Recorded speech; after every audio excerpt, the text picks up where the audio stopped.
कोई संख्याबळाचे कुठले नियम नाही.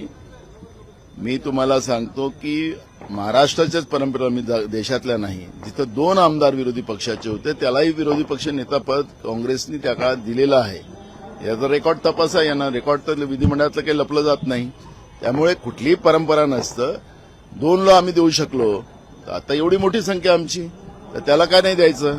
पण मी सुरुवातीला सांगितलं की हे बेईमानी निवडून आलेले आहेत, हे मॅनिप्युलेशननं निवडून आले आहेत, निवडणूक आयोगाच्या कृपेने निवडून आलेले आहेत, जनतेच्या कृपेने नाही.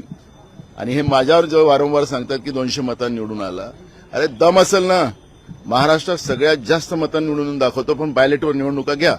नसेल, ज्या दिवशी नाही मिळालं महाराष्ट्रात सगळ्यात जास्त मतं, राजकारणातून संन्यास घेईल नाना पटोले. हे यांनी ज्या पद्धतीनं निवडणूक आयोगाच्या माध्यमातून हे जे निवडून आले त्या आधारावर हे करतात. म्हणून जनतेची भीतीच यांच्या मनात नाही, संसदीय पद्धतीची भीती यांच्या मनात नाही, संविधानाची भीती यांच्या मनात नाही. आणि म्हणून हे या पद्धतीनं वागतात आहेत. आणि हे महाराष्ट्राच्या लोकशाही परंपरेला कलंकित करण्याचं पाप महायुतीचं सरकार करते आहे.